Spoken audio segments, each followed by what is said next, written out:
Good morning and welcome to our Pleasure for Health podcast. My name is Ailsa Kepi and I'm here with you. It's the 2nd of January 2025, which is crazy to think about that it's actually 2025 finally, and we are in a new year. So I wanted to start off the new year with an episode that I thought would be interesting, looking at stressors in relationships, because many of us always hope that with a new year, the stressors will just kind of poof, disappear and not bother us. But of course, whatever we haven't dealt with in the past will come back to haunt us in the future, as many of us have unfortunately found out.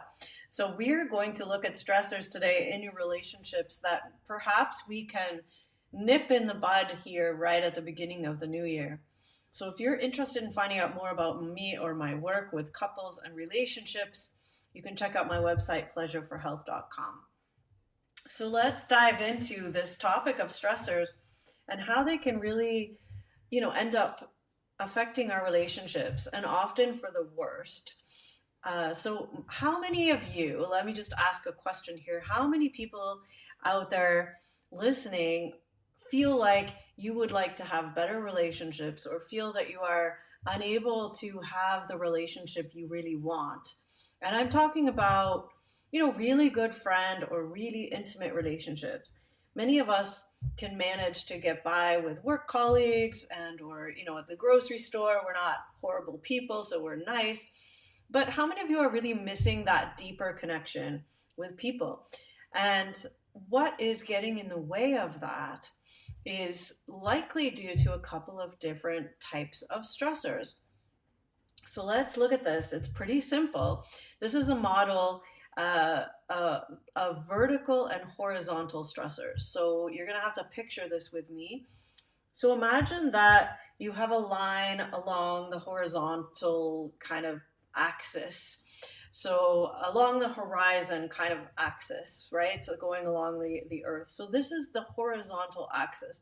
And as we move along this, you might consider it through time or through space. We would move along this horizontal axis. And this particular way of looking at stressors would most likely be speaking to things that are happening in our everyday life.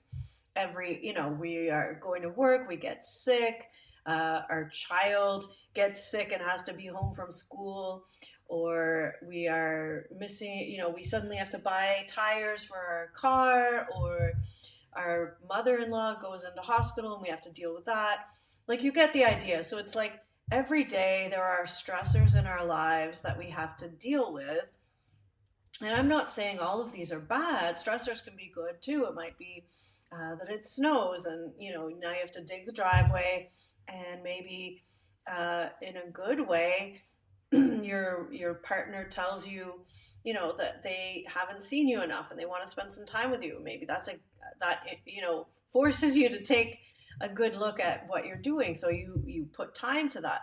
All of these types of stressors in your everyday life do affect your relationship, and they're typically what relationship coaches might deal with, in the sense that it's like, okay, well, if you are in a partnership with someone and they have an affair, how are we going to deal with that and move through all these things? Now, that is all of these are kind of horizontal stressors that we kind of have to move through, and it's fairly simple. I'm not saying it's easy to deal with them, but it's fairly simple to see the steps on what you might have to do for different things. If it snows, you have to dig your driveway. If you lose your job, you need to find another one.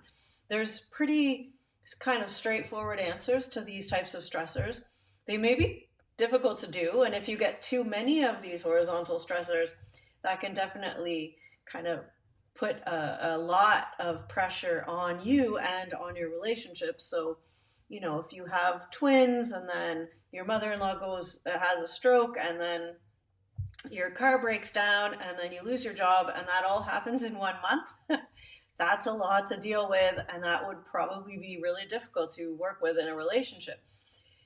However, it is still along the lines of everyday things that happen to people, and that there is a way out if you kind of put one foot in front of the other.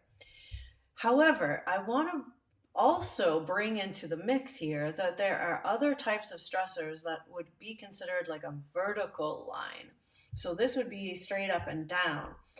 The other axis of the cross, if you will, the vertical axis are the kinds of stressors that we don't always realize are there. But these are kind of what we might call in today's language triggers. So something that happens today, it snows a lot, might trigger a vertical axis stressor of a memory, let's say, of having a lot of snow before and being stuck in and not coping or whatever. Or we might our partner might say to us, I need to talk to you. And that is a trigger. Instead of just hearing the words, I need to talk to you, and setting up a time to talk, you are triggered by a memory of your ex saying, I need to talk to you, and that was them breaking up with you or something like that. So there's a vertical axis dimension to these types of triggers that are not having to do with the present day. They might be triggered by a present day stressor, but the actual stressor now is that you're extremely stressed because let's take that example of your partner saying, I need to talk to you, it's important. And now you're triggered because you're imagining all the things that might go along with that because of your past experience. Potentially your ex said that, and then you ended up getting a divorce. And so now your partner saying, I need to talk to you, it's important, brings up this vertical stressor that for you has brought up like this whole deep layers of stuff about the fact that you don't want to be abandoned, that you don't know what you've done wrong, and that maybe this person's leaving you, and how, all of that. And all of those stressors that you kind of create in your own mind because of your particular experiences in life have really nothing to do with the actual horizontal occurrence. If your partner said, I need to talk to you, they might just need to say, I just got a raise at work and I want to buy a new car. Which one do you think, right? It might be something actually good or helpful, but we're going to make it into a stressor because of our past. So this would be considered a vertical stressor. And I would say that it's super interesting because most relationship coaches and people that are working in this arena might not look at the vertical stressors as being as important or even there, because we're just dealing with the stress of, the everyday things, the horizontal axis.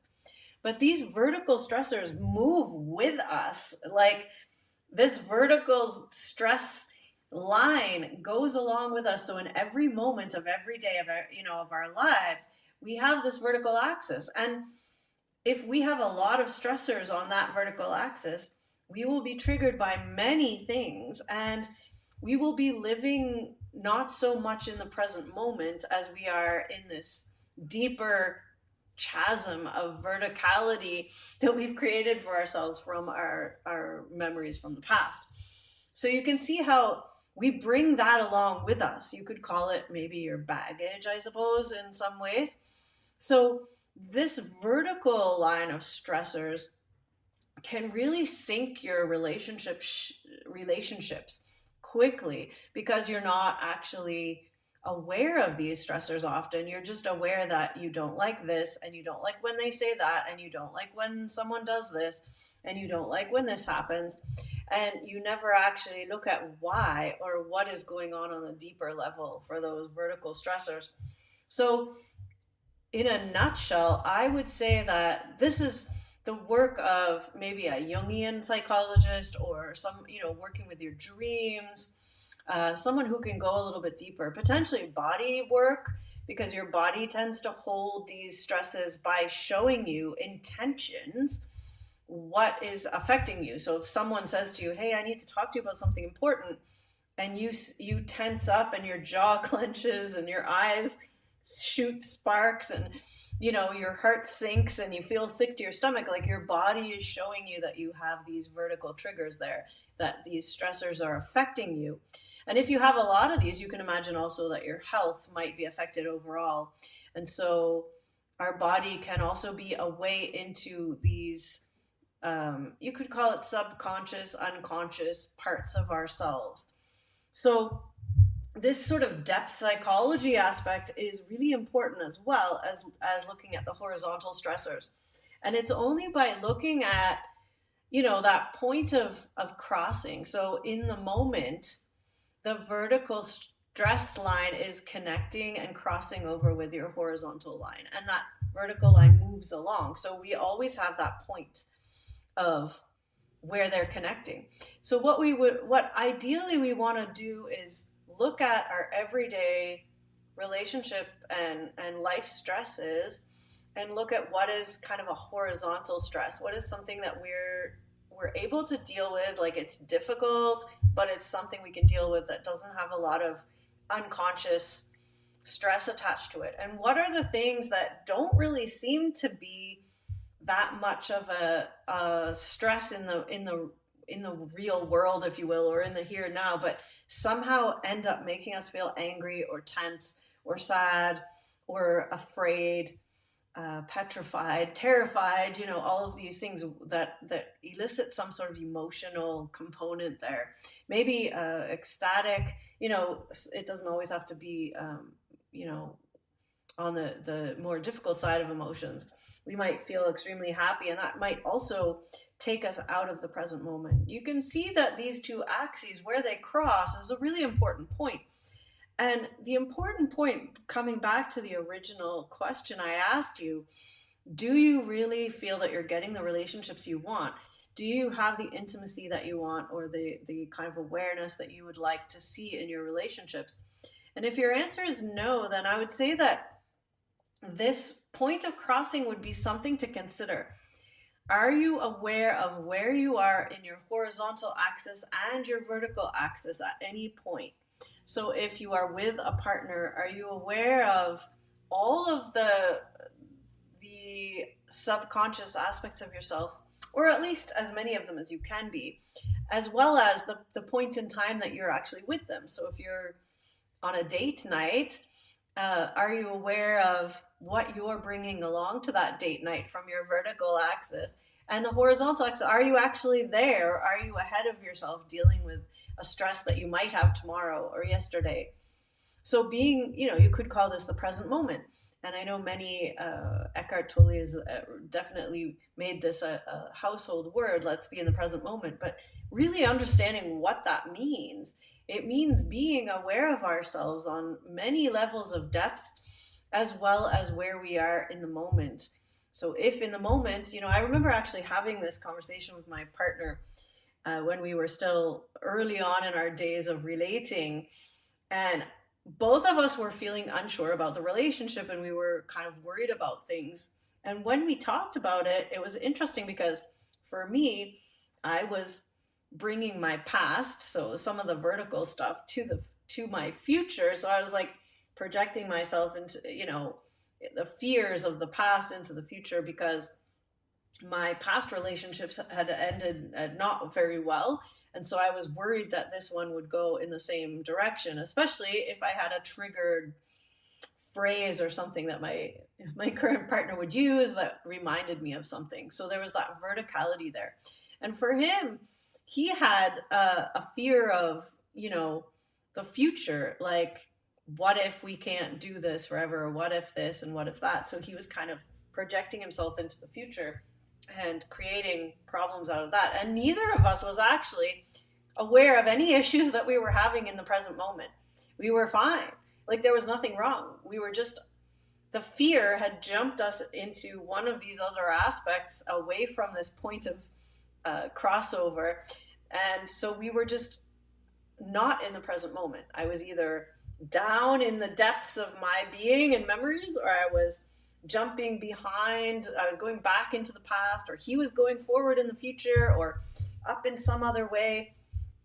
And neither of us was actually present in the moment. And so what we both noticed was that when we stop to think about it, we're like, wait a second, we actually are fine right here and now, and I'm happy to be with you and you're happy to be with me, and we don't actually have any issues. So let's not go to any of those other dimensions. Let's just stay right here in the present moment and have a good time. And so we actually realized, and kind of had to laugh at ourselves about that idea. So, this is a very important way of categorizing your stressors and really noticing, because if you are noticing that you are triggered by something and you're dropping into past memories or past experiences of your own, so you're in that vertical axis, this is work for you. This is your work to do. This is not about your partner. This is not your partner's fault that you have a fear about them saying a particular thing like, I need to talk to you. That's not their problem. They're just stating a fact. I need to talk to you. You getting triggered by that is your thing to work with. And so when we're in relationships, I think, kind of parting or separating the aspects that we need to work on ourselves with the aspects, this horizontal line where, okay, we have one less income in our family, one of us lost our job, we need to figure this out together and we need to take steps together to move forward. That might be something that you do together that you need to discuss. But it will be way easier if you're not bringing these old patterns, these old triggers, and this vertical axis along with you that is unconscious, right? We'll never probably know all of our triggers and everything. I mean, potentially you could, I suppose, like Buddha or someone like that.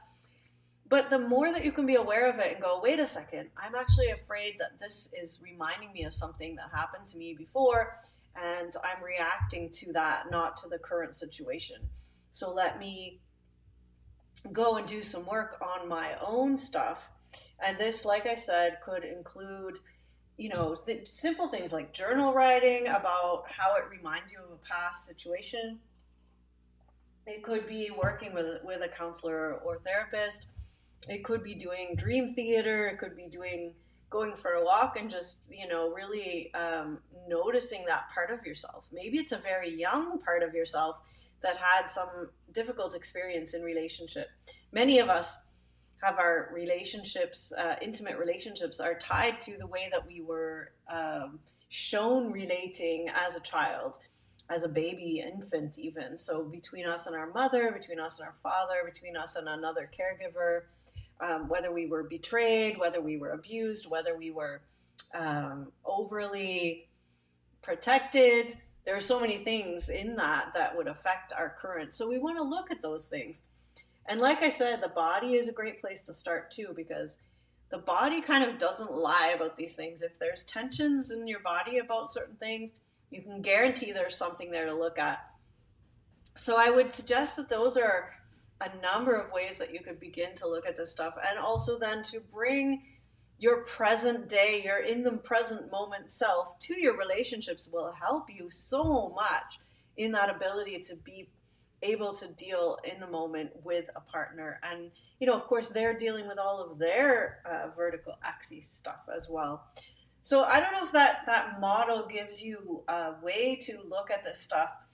And when I work with couples, or when I work with individuals also in, my coaching and bodywork aspects, I often do say, okay, here's the couples stuff to work with, and here's the individual stuff to work with. And you need to do both. It's not going to work if you just work on the couple stuff. It's not going to work if you just do the individual stuff, because you do have to work together. And both people in a relationship have to be willing to work on both aspects of that.